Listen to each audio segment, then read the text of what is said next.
guys. How's everyone? Hi, Dr. Kelly. How are you? I'm good, how are you? Nice to see you. Nice to see you as well. Congratulations. Oh. This morning, right? Oh, yes, thank you. You didn't even know what I was talking about. I was like, thank you. Oh, sorry. Yeah, so this is the agenda. Oh, yes, actually. We're gonna vote on the minutes and then, Exciting.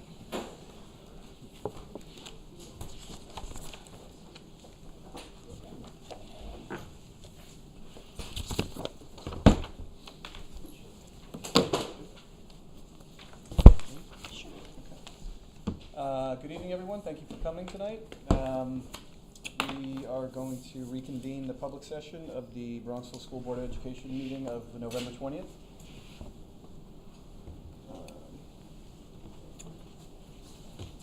Minutes.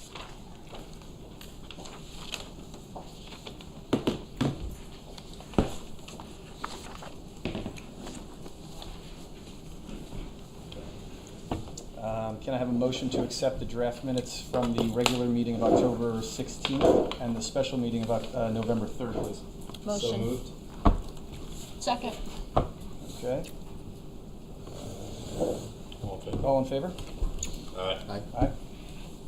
Okay.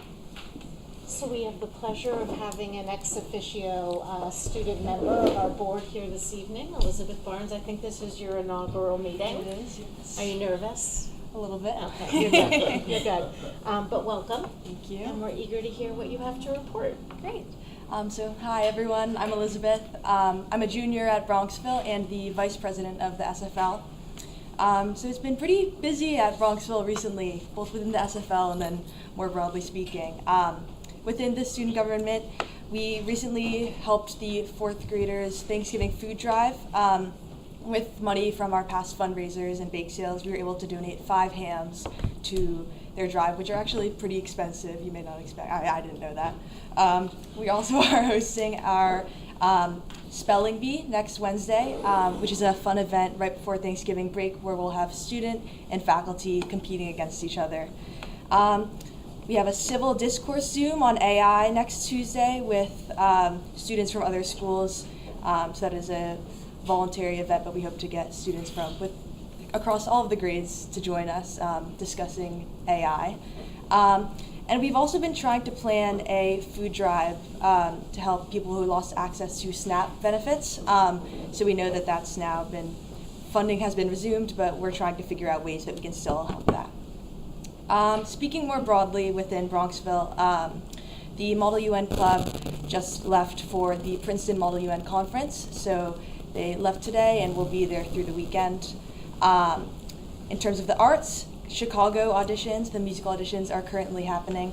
And as we speak, the Career in the Arts Night is happening at the library. So we have 5 Bronxville parents working in various arts industries, speaking to Bronxville students about their career paths, career choices, etc. And then in terms of athletics, the boys football team won sectionals over Dobbs Ferry on Saturday, which is very exciting. Additionally, the girls swim and dive team made it to the sectional championships, and the girls cross country team won the state championships with freshman Mia Horgan winning the entire race, which was all very exciting. So yes, great news for Bronxville. Any questions for Elizabeth? I love how you covered all aspects of the high school, so thank you. Yeah. Does the football team continue to play on, or is that? Yes, we'll advance to the regional levels next.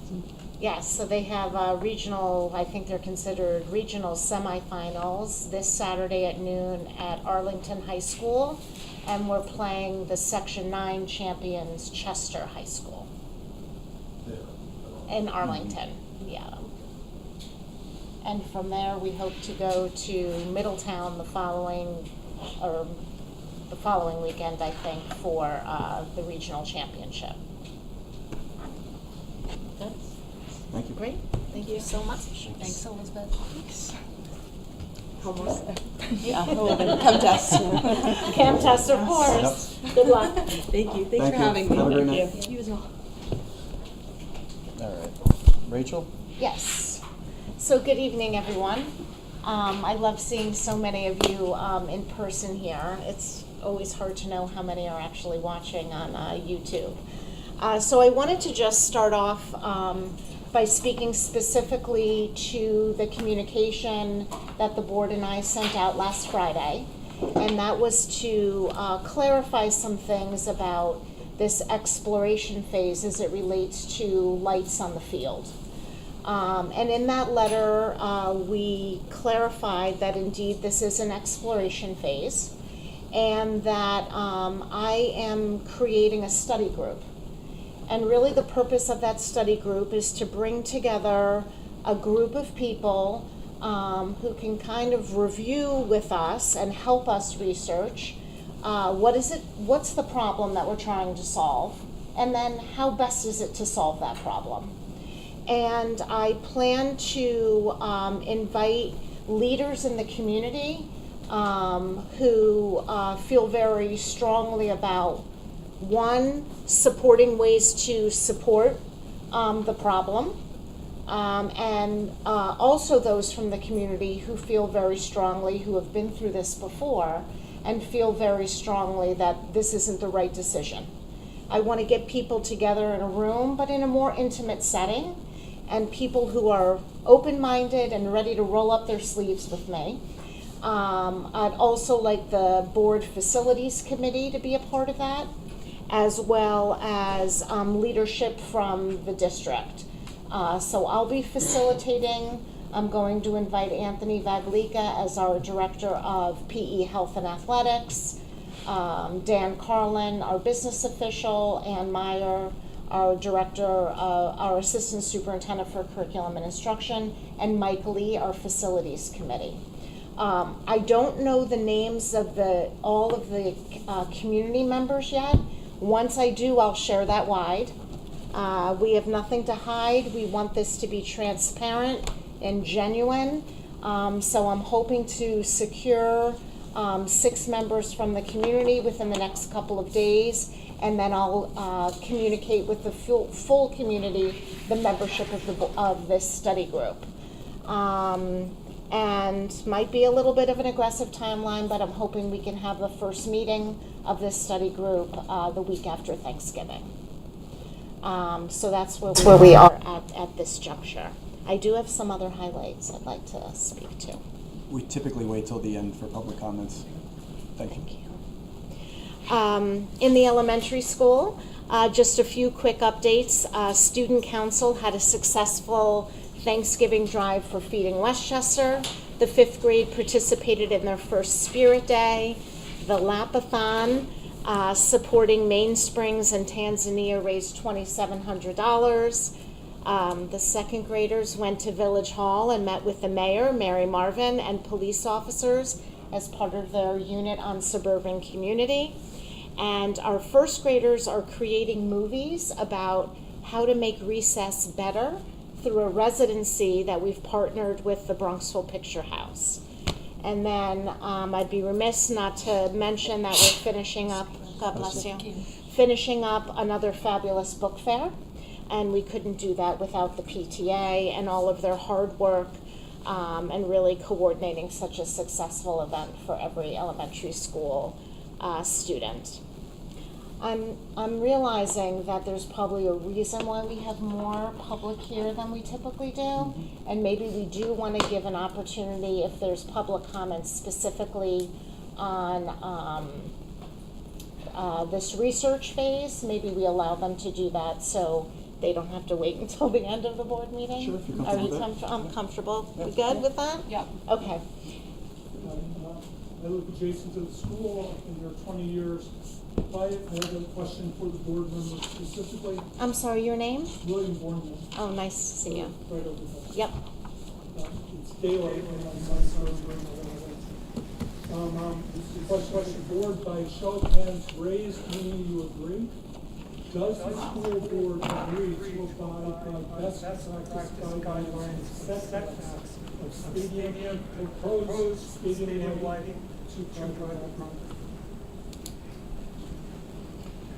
Okay, so I'm going to just answer on behalf of that because I can say that we are not nearly close to that part of our phase. Is the board open or not? Rachel, maybe you want to give the framework of what public comment is. Yeah, so typically, the purpose of public comment is to hear public comment, and it's not a question and answer forum.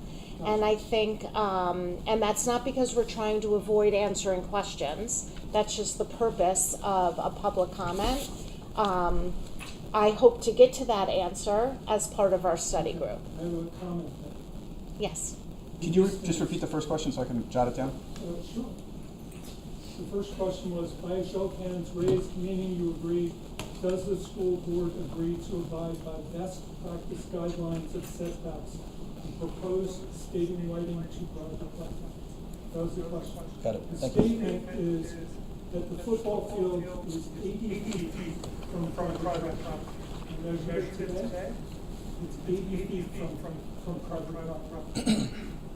According to my understanding, a 7-foot tower requires 4 feet per foot of setback. Therefore, 280 feet, which is a lot more than 80 feet. In addition, the poles would not be right on the football field, they'd be set back from the football field. For safety reasons. Thank you. I'm asking the board to take Chambers Field off the table. Thank you. Does anybody else have any public comments specifically about this item? Yes, I don't know anything about this issue this time around. you are. My name's Philip. What was the last name, Phil?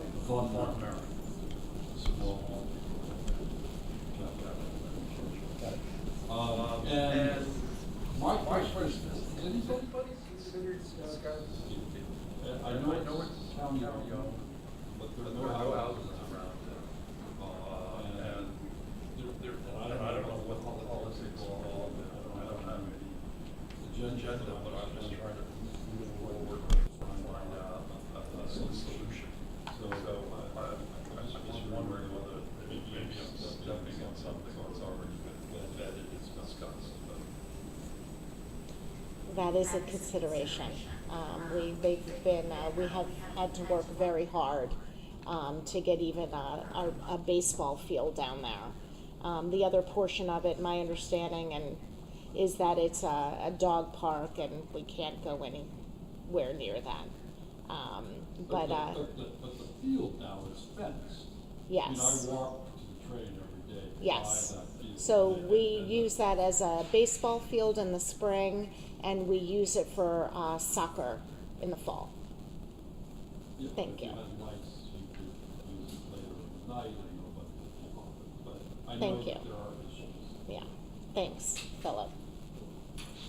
Yes. Hi, my name is Michael Secondo. I've lived in Bronxville for many years on that field court. So I have a question it's something like this, I wrote it down, before a school district moves forward with something as significant as permanent lighting, on Chambers and these fields, my understanding is that New York State requires a formal review of these environmental and neighborhood impacts. And things like lighting effects and noise and traffic and how things are affecting the neighborhood. So tonight, maybe you don't have to answer it, just does the board agree that this state requirement, this impact review applies to the lighting proposal? And if not, then you can the cases why you want to go forward because of this. I believe a CEQA is required. Yeah. Absolutely required. Okay. No. Okay. Thank you, Michael. It's nice to put a name with a face. Just as part of the communication, I think it would be very, very helpful to outline the process and really commit to here is how we plan to move this forward and communicate it. I think any small community, rumors go around, we can talk about this, about anything that's happening. And depending on who you talk to, you hear something different, in that, lights are going up tomorrow, or, it's never happening, or it's exploratory. And I think if people can just hear from the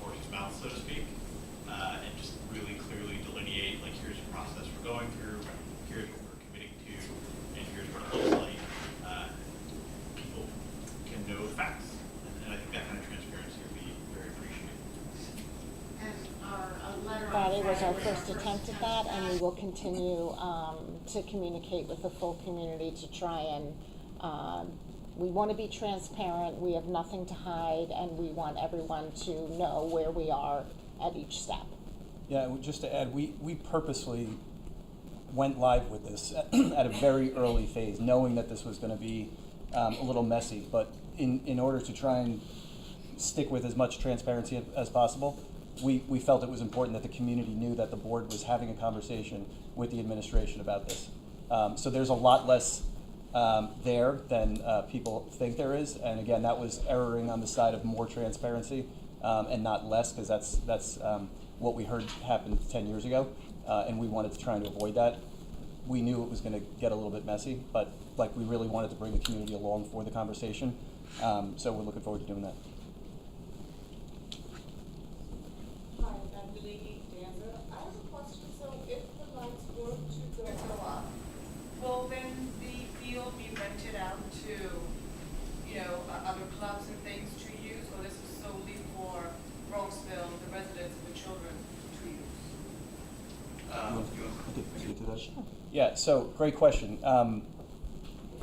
This is like part of the overall conversation is what would the guidelines look like if there was ever lights on the field, okay? We're not anywhere near lights being on the field at all. If there was ever the conversation about finalizing putting lights on the field, there would be guidelines that would come along with that via a field lighting use policy that would be written by the board. And that could be as conservative or as loose as anybody wants.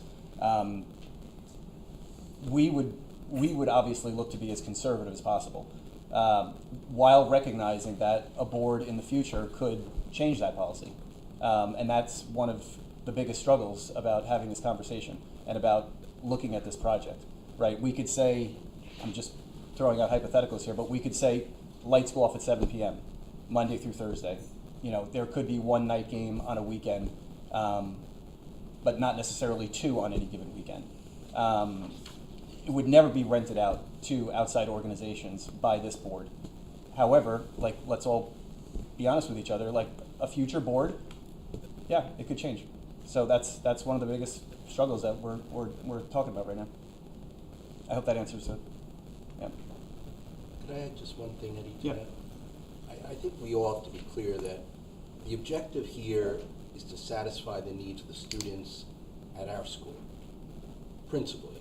And it isn't, revenue, the idea of it being revenue generating or anything like that is, I think, the furthest from our minds at this stage. It's really about addressing the problem that has been brought to us by the leadership team, and we're trying to solve for that problem, for our students and for this community, period. Thank you. Just to follow, is there no way that you can make a binding promise about use for future contractual obligation? I'm just trying to think out loud, because I think the uncertainty of what could come down the pipe is very scary to people. And if we, for example, I'm neither here nor there, but if you had a policy which said you could use the lights 12 times a season in the fall and 15 times a season in the spring, that's a lot of money for 27 nights of practices. But let's just posit that. And that was binding on future boards. I think that could be maybe a compromise that people could live with. But if it's non-binding, I think because of the history of this issue in the village, it becomes very scary to people, especially people who are directly impacted. Yeah. That is a question that we can pose and Good. Yeah. Thank you. I'm Dave Brookline. I'm relatively new. We moved to town about 3 years ago, and it's been fantastic. I've heard a lot about the history of the idea, and I'm really encouraged by what you said about understanding the problem you're trying to solve for, and probably understanding the potential problem you're creating. I heard, I think it was Richard or Ken mentioned that the daylight in the son's bedroom and the 70-foot towers. There's probably some area in between the history of 70-foot towers that don't have controlled lighting and potential problems that veterans fears may come down the road. I'm sure you'll find that as you try to explore some middle ground that makes sense different from 10 years ago.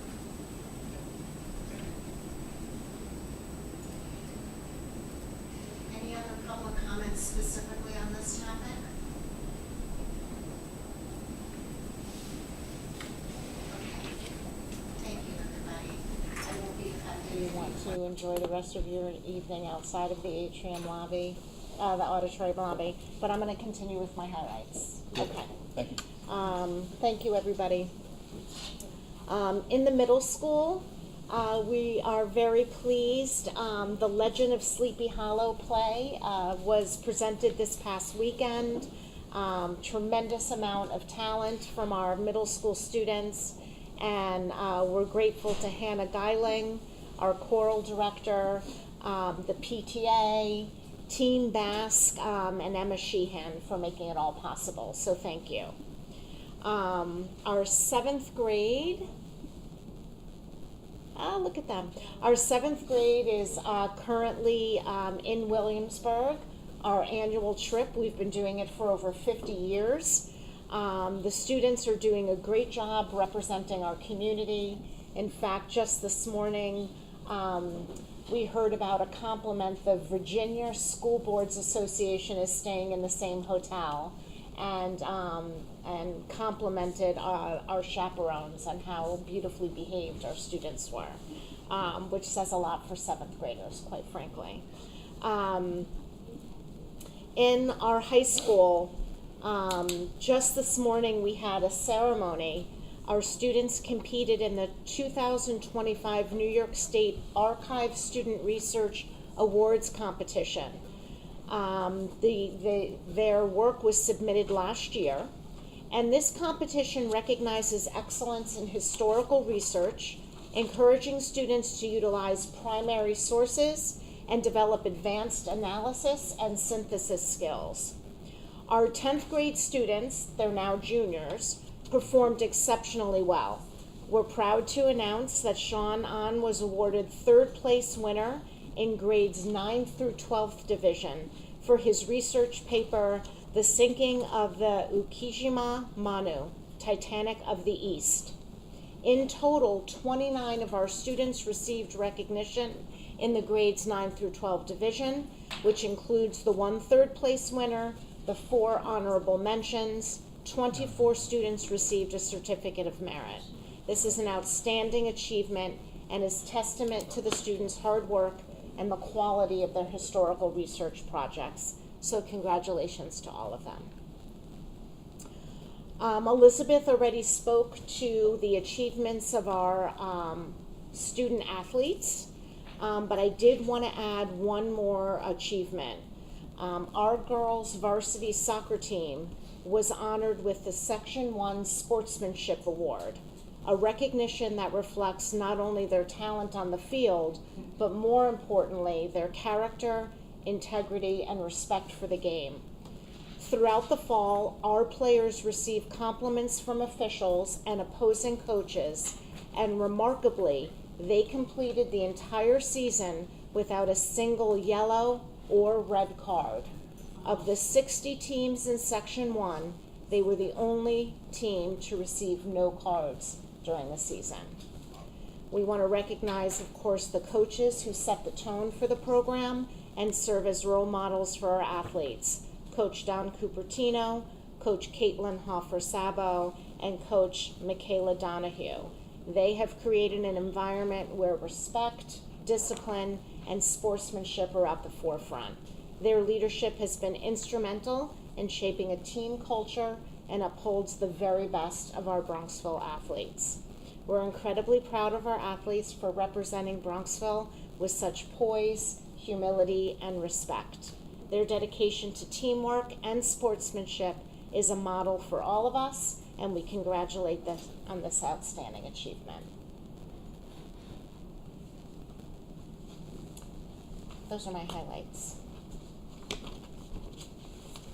And now we are going to move to our the section of the meeting that we have coined Bronxville Promise in Action. And this evening, I've asked Dr. Laverso, our high school principal, as well as Mr. Aaron Kine, our director of counseling, to speak to us about high school graduate surveys. This is a apt example of our Bronxville promise and how we have emphasized student voice. Gentlemen?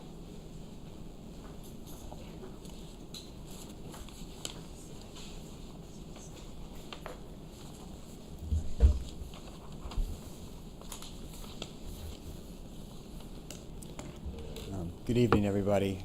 Ray and I are really excited to be here to talk about the surveys. Before I do, I just want to take a quick second to thank the foundation.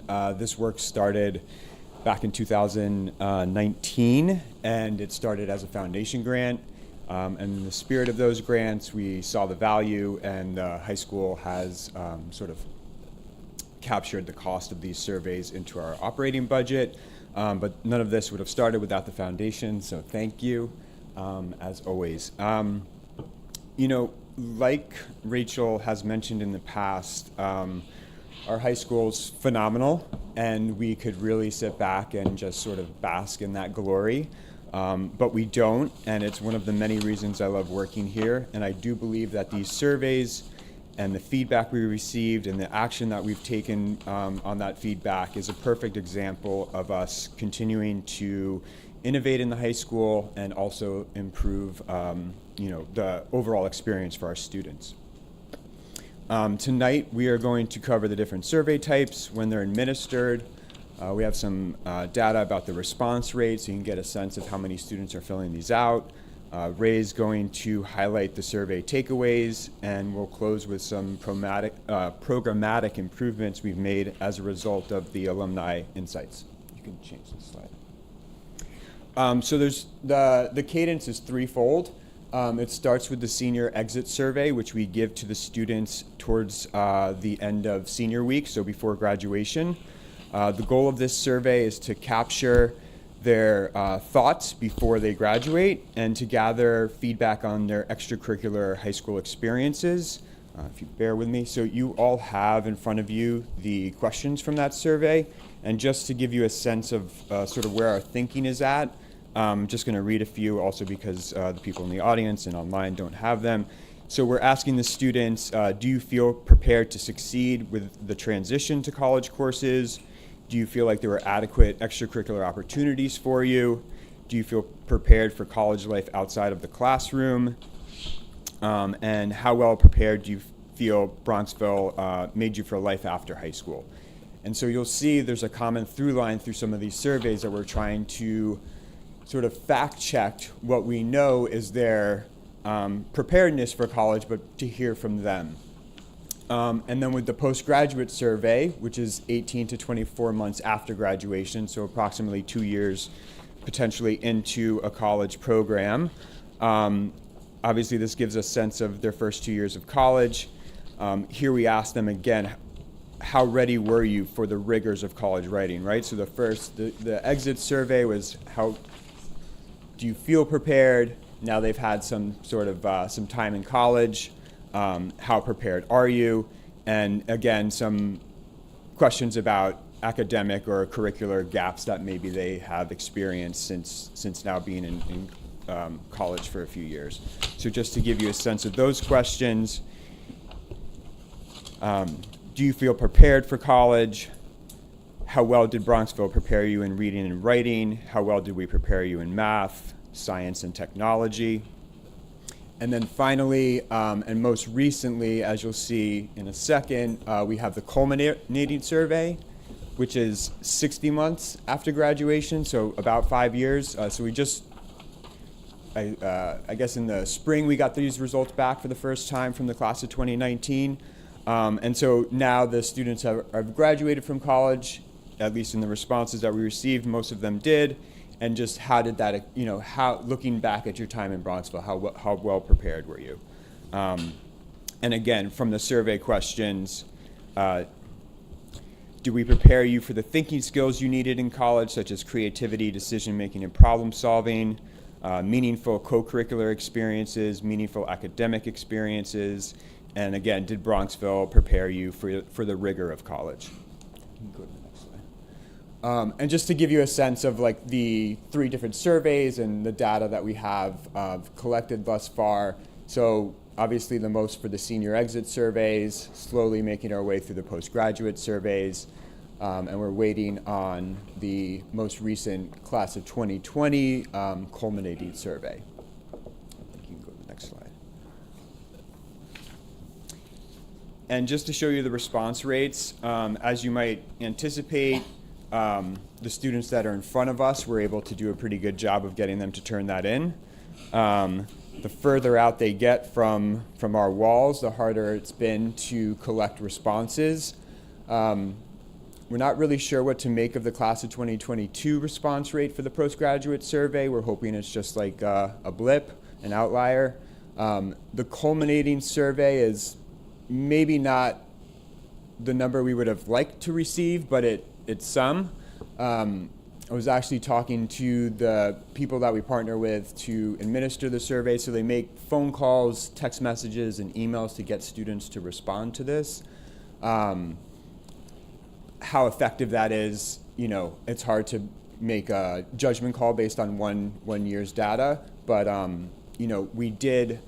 I actually did reach out to the foundation prior to them administering the survey to make sure that the contact information that LifeTrack has, that's the survey organizer, matches the information that we have to try to get as much recent contact info as we have. But it netted 38 respondents. Just to comment, because sometimes parents contact me and ask me if this is real, Yeah. because they get calls. I think the lack of responses might be that people think it's spam.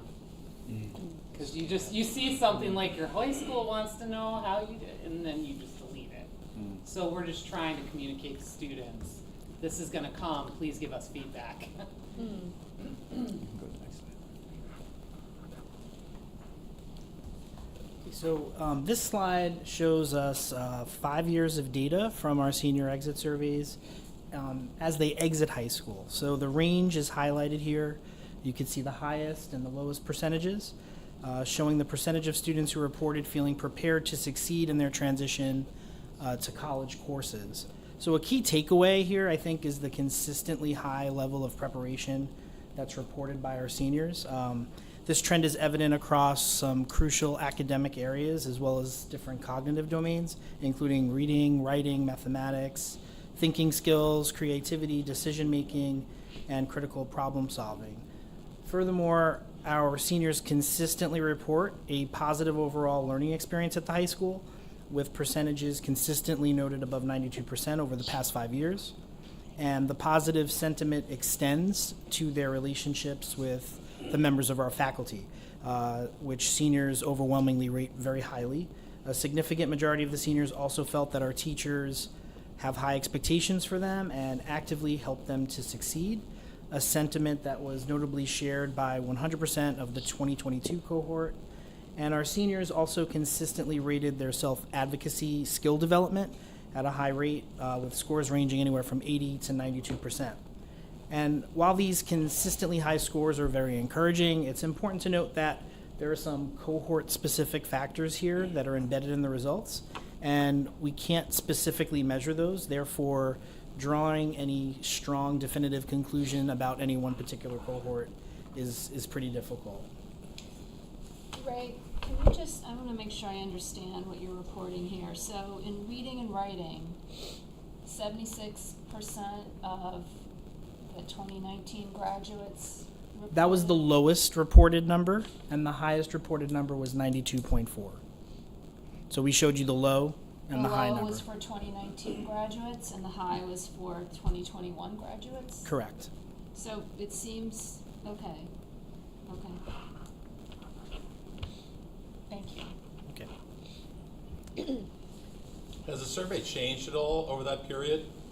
Because 2019 is underperformed, has the lowest percentage of any of these. Have we changed the survey No. over the 5 years, or has it been standard? It's been the same questions. Same Okay. question. It's a remarkable increase over the years, actually, which is, do you look at that as a positive trend?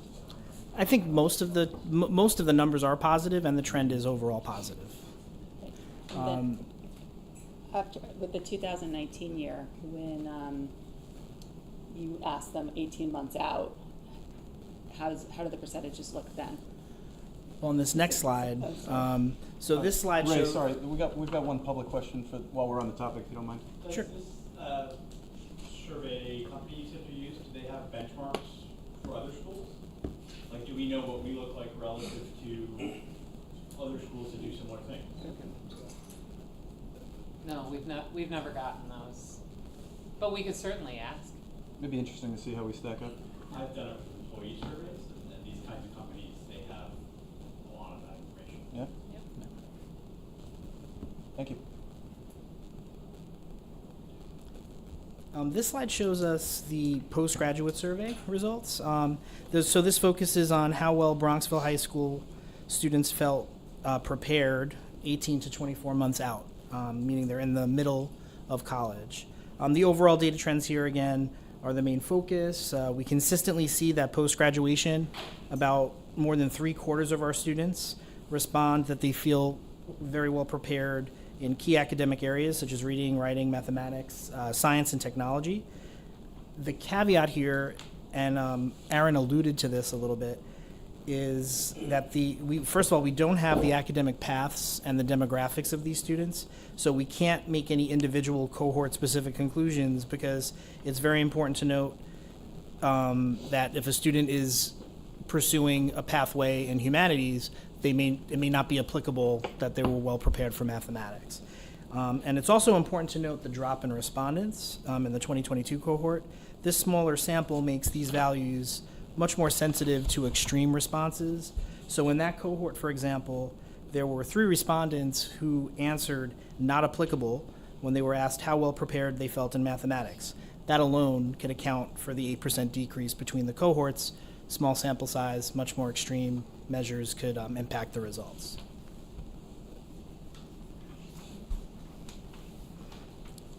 And the trends for our graduates 5 years out are still positive overall. There are many positive takeaways here. In terms of rigor, our graduates strongly affirm that their preparedness for academic rigor in college is high. That's at 84.2%. And for essential thinking and problem-solving skills, their 81.6% report being well prepared or excellent, or their level of preparation is excellent. College writing skills show a lower agreement rate, about 73.7, suggesting an area for potential review and enhancement. And interestingly enough, our teachers are always looking at this. Our teachers this year, for example, have already begun to modify some of their existing units with writing. This work's occurring across many content areas in English, social studies, especially with our work with NHD. The social studies department is constantly working to make that better every year, and even science with the implementation of some scientific literacy modules that focus on technical writing skills as well as analytical skills. And then lastly, in terms of lifelong learning, there's a high percentage of alumni that feel that Bronxville High School properly prepared them to learn how to learn, and that they were instilled with a flexible, productive, lifelong learner identity. That number was at 82%. So I think the overall message here is there's a lot of positive, and I'm going to hand it back over to Aaron to round out the presentation. A quick question about the college writing skills. Is that possibly due to over-reliance on technology and typing as opposed to being able to write the old-fashioned way? That's tough to answer, and it's before, and a lot of these cohorts are before the advent of AI, so it'll be interesting to see how that number continues, what the trend is the next 2 or 3 years.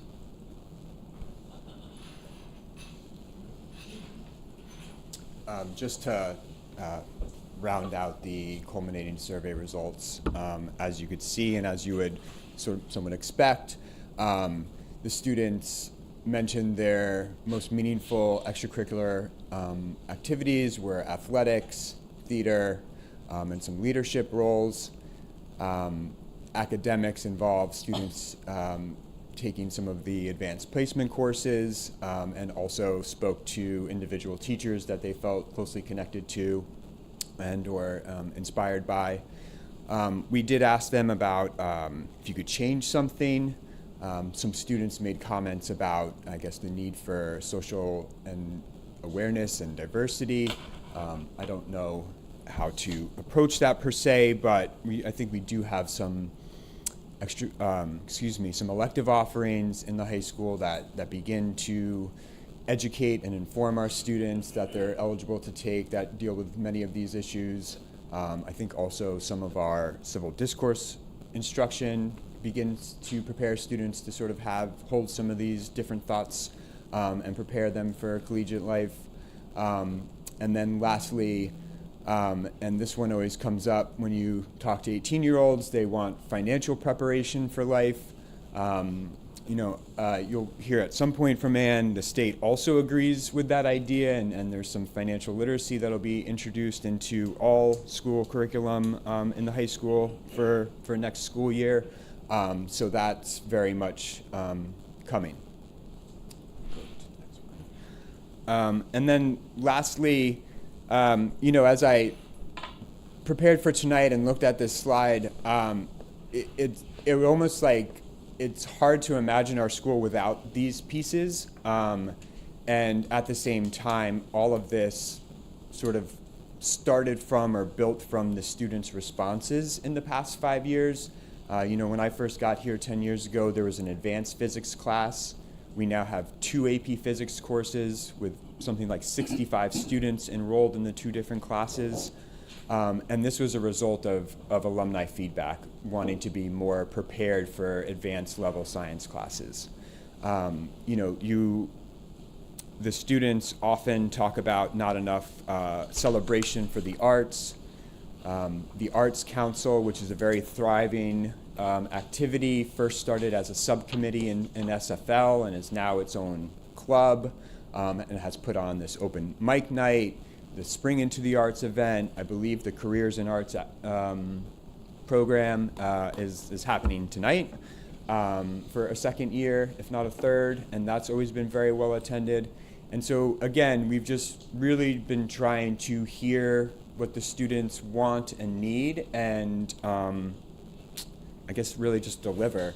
And then lastly, the preparedness for the real world through senior week, and Health 9 and Health 11 curriculum. We've been able to add, time management exercises, study skill workshops, conversations about what's going to happen in college, for the seniors and for the juniors, and really give them what they've asked for, before they leave our walls. That brings us to the end. I'm happy to answer any questions. Yeah. Thank you for this. This is great. I'm wondering if we could we add something on AI going forward and asking, especially our college kids, how they're using it, how they're applying it to their work, what's in bounds, what's not out of bounds, and how we can bring it back to Bronxville? Yeah, absolutely. So to also sort of piggyback on Pete's question, we have the opportunity to sort of revisit these questions year over year. And obviously, once you have some rich data on a survey and you start changing things, it impacts reliability and validity. But I think we're also at the point where we have sort of gotten the feedback we need for the question that we led with which was, are we preparing them for life after Bronxville? And I think, to Ray's point and to what you're asking, the world has changed a lot in the past, 10 minutes, but 2 years, and I think it might be time to add some of that to the postgraduate survey. Yeah, definitely. Can I, first of all, thank you for this work. Of course. It's fantastic, and thank you for the foundation for making this possible. 100%. I'm just thinking of an enhancement to your suite of surveys. I think about the intense investment in emotional energy, time, money that goes into characterizes most parents in this community and how much they care about their students doing well in high school. Might I suggest that we do an exit survey for parents, senior parents? I think the response rate would be very high. I suspect the convictions will be rather strong. And I don't mean that in a negative way. I think there's a lot of constructive feedback that I remember experiencing as my children graduated. And I think also it can be not just about the high school, but it's really a culmination of the educational experience, because many of our students, like mine, were here for 13 years. So you get that kind of experience going through all the schools. So I don't know if that could be possible, but I think there could be some great value in that, in helping to not just give you a sense of the gaps and great things that the students have experienced, but also as a parent, you know, where maybe we could do a better job at helping them make their students successful. Yeah, that's it's good feedback, and we will look into that. Yeah, definitely. Thank you. I just want to say thank you also. It's very interesting. I hope that you find it. I know we've been asking for it for a long time. I hope you find it useful as well. I know they are very small sample sizes. The students who respond are at a range of colleges and universities, so those all have different levels of rigor also. So I'm sure it does make it hard to draw conclusions, but I hope that maybe it helps to spot trends and receive, you know, some of them write in comments. Maybe you find that helpful. So thank you for taking the time to do this. Of course. Thank you, guys. Thank you. Thank you.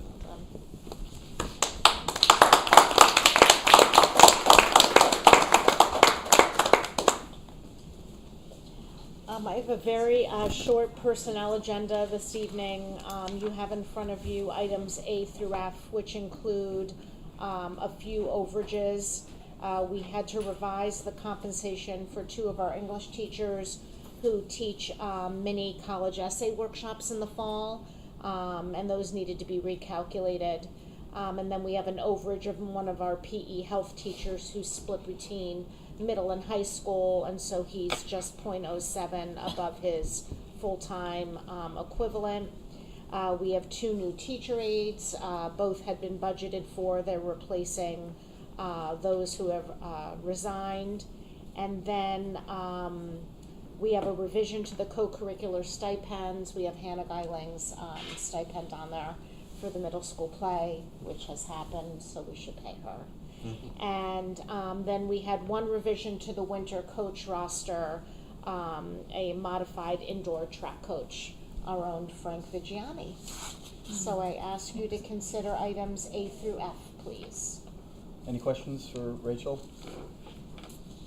No? All right. Can I have a motion to approve personnel action items A through F, please? Motion. Second. All in favor? Aye. Aye. Thank you. Thank you. Moving on. Mr. Carlin? Yes, current year financial update. Now that salaries for contractual employees are encumbered, I'm confident in projecting at least a $100,000 surplus from the salary lines, resulting primarily from replacement of the difference in salaries for retired employees. I'm still guarded with where overall expenditures are looking at this point for the full year, so I'm not yet comfortable enough to project a further surplus, as we're still dealing with the impact of the last few inflationary years. For revenues, we're continuing to project a surplus, as both non-resident tuition and interest earnings will be favorable this year. So overall surplus is in a range of $400,000, which gives us a decent start going into budget season. You know, beats the alternative, but I think it's probably going to be a tighter year than maybe the last 3 or 4 have been, definitely. You mentioned the salary line, that now that we have all the salaries in, it's looking that we have a surplus. I just want to keep in mind that we will most likely have some leaves in the second half of the year, which will result in leave replacements being hired, while the people who are on leave are also getting paid because they have accumulated time. So it's just something to keep in mind. Yep. We can't predict all of that, certainly. Yep.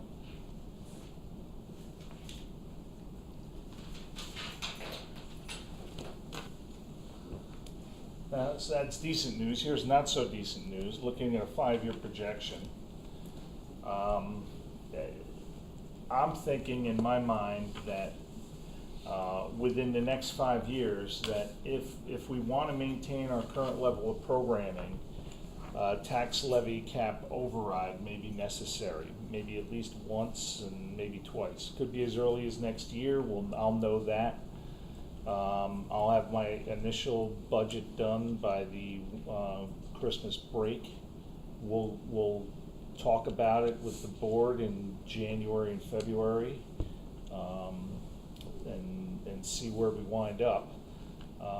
But the issue is inflation and core costs, such as personnel and employee benefits. They make up over 75% of the budget and are increasing the growth rate substantially higher than the tax levy cap, which limits us to a little over 2% if inflation is 2% or higher. And the last few years, inflation has been double or triple what the tax levy cap has been. And just to give you an idea, if we went for, just say, if our tax levy cap is 2%, and we go for a tax levy increase of 4%, that would be an extra $1 million, which would be very helpful. And it's still not hitting past inflation rates. Inflation on our non-personnel costs, specifically contracted services, is also putting immense pressure on the budget. You know, again, it's the annual compounded annual growth rate, just pushing that forward. We're looking at, can you go to the bottom? Go down a little, Connie. You know, that bottom line in orange, go up. Yep, yeah, right there. The orange line there, you know, shows projected deficits. And, you know, a lot changes between now and then. But, you know, we're looking at some tough budget years going forward. Next year is the last year of our current collective bargaining agreement with the teachers. So, you know, that'll have some impact on that as well. Well, and, you know, there's two big areas also that we're very much trying to continue to solve for, which is our transportation costs, which, you know, have grown at a compound annual growth rate of 8% over the period of this, the historical period of this model. And, you know, we've got a pretty optimistic assumption in here that we do get it under control. Yeah, it's based on where we are this year. But that's why it's so critical to focus on this area and also on health insurance. Sure. Which just this year we're seeing a 15% increase. Yep. But you know, right now, the way, based on a set of reasonable assumptions for this next capital project, we have debt service kicking in, not next year, but the year after, and that's where it becomes particularly challenging. So we will be looking at bids when, Dan? You'll hear soon. Okay. When we talk about the facilities. Yeah. So there are still a lot of moving pieces in this projection, but there are a lot of challenges. Yep. I have a couple of financial action items. Item A, the Finance Committee started in August interviewing several capable health insurance consultants, and Susan alluded to this, and that resulted in the choice of Daybright Financial. We have a contract proposed with them in an amount not to exceed $15,000. Thank you to Mickey for getting them to sharpen their pencil. For consulting services related to design and marketing of an alternative employee health insurance plan. We'll continue to offer our main plan, which is required by I think, all of our collective bargaining agreements, but we're looking to develop an alternative plan to give employees another option with the goal of reducing costs for both the employee and the district. So we're looking to hire these guys to help us do that. And B, as our 5-year lease contract is up at the end of the year and a number of machines are already requiring significant maintenance, we'd like to replace all 17 of our units over the winter break at the same time to keep the lease on all of the machines coterminous. We can replace all of our machines in kind with the current vendor at the current level of service and at the current price based on the Toshiba New York State contract, which was bid competitively.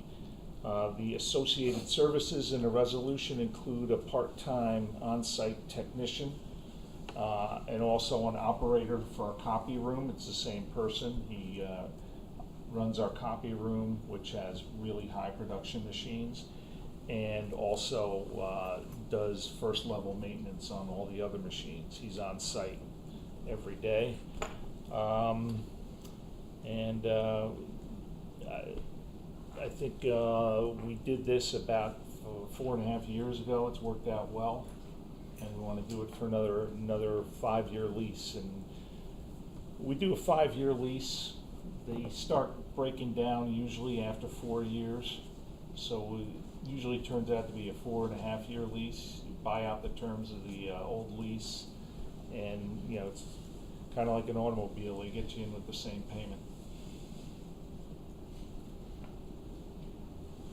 Happy to take any questions.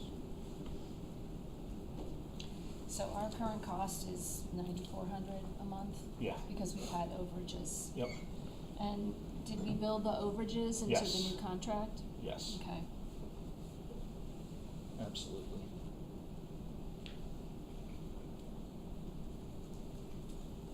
So with that, get a, I guess we can take them together, Connie? Yeah, sure. All right, so can I please have a motion to approve action items A and B? Motion. So moved. Second. All in favor? Aye. Aye. Thank you. Dan, facilities? Sure. We have a couple of current projects going on. The security vestibule on Pondfield. The doors should be arriving this coming week. The contractor will be out here to install the final doors and trim around the fire shutters. And they'll let us know when that's complete, but it shouldn't take very long, and then we'll be in the punch list phase there.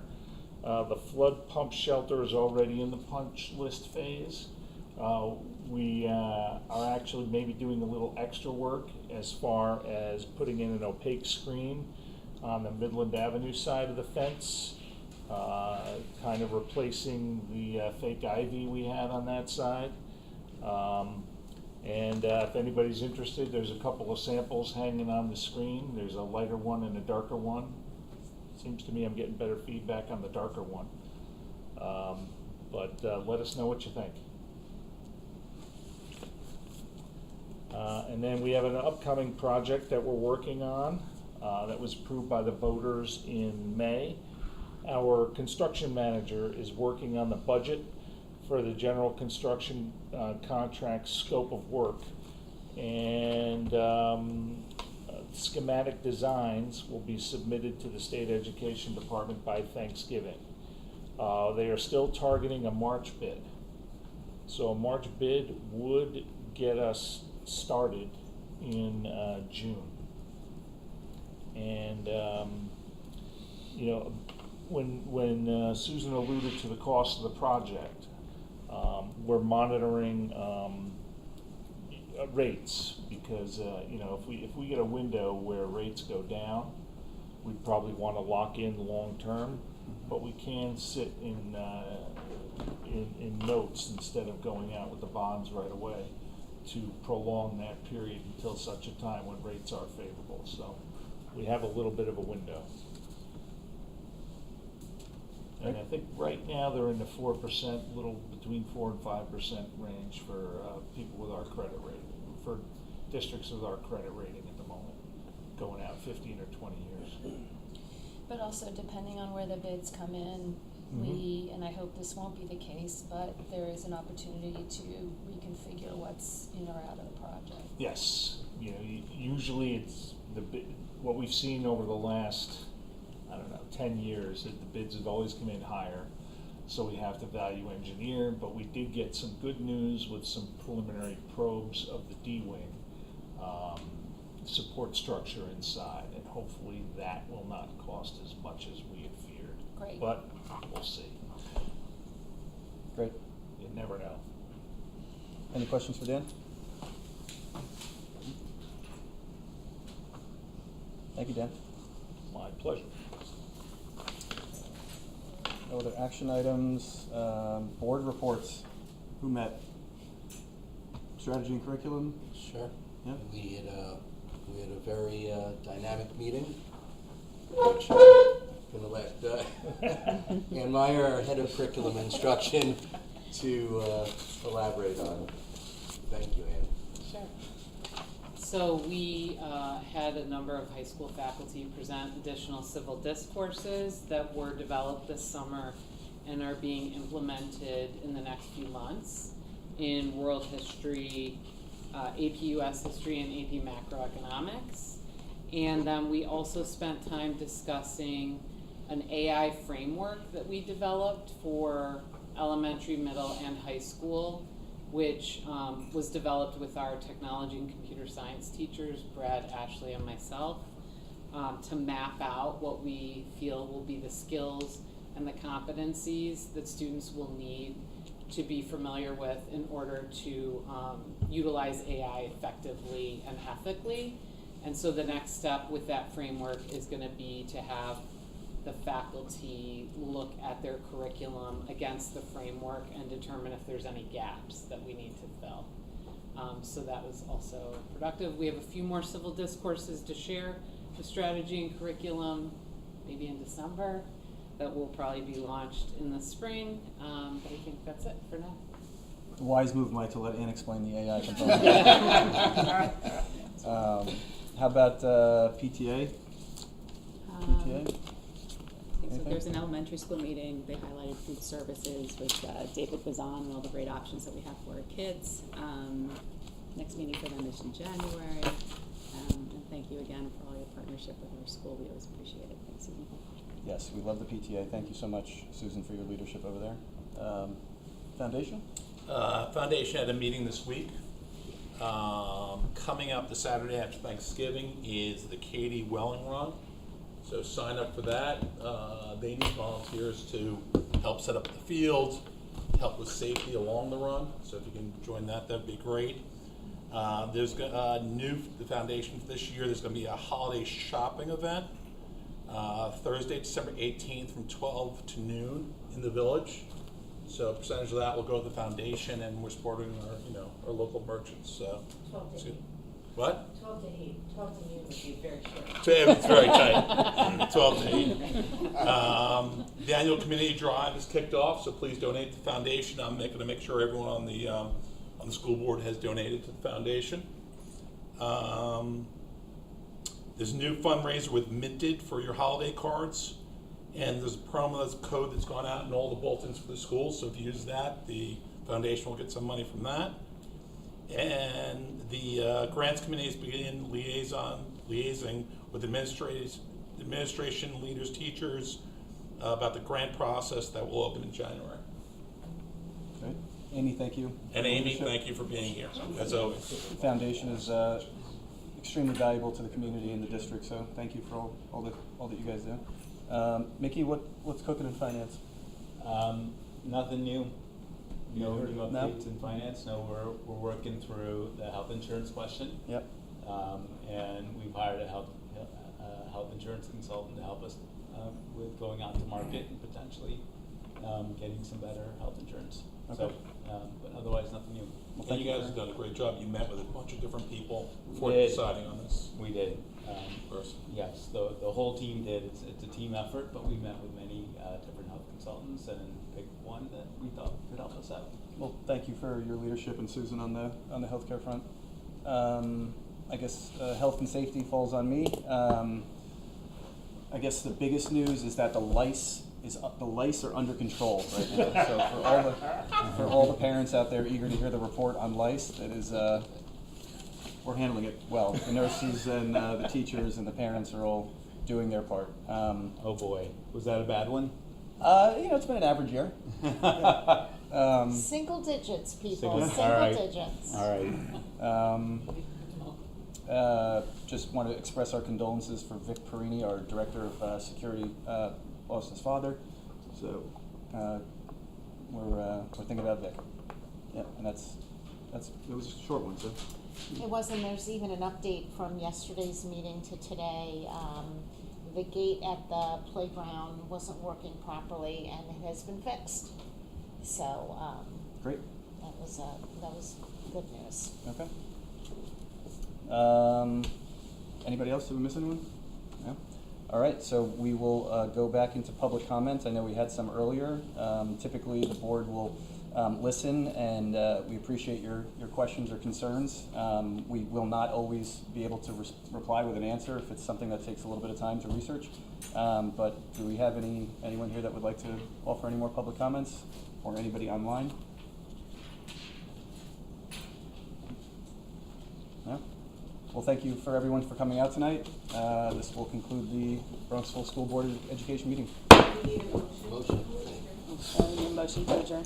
Motion. Quick gavel. Second. All in favor?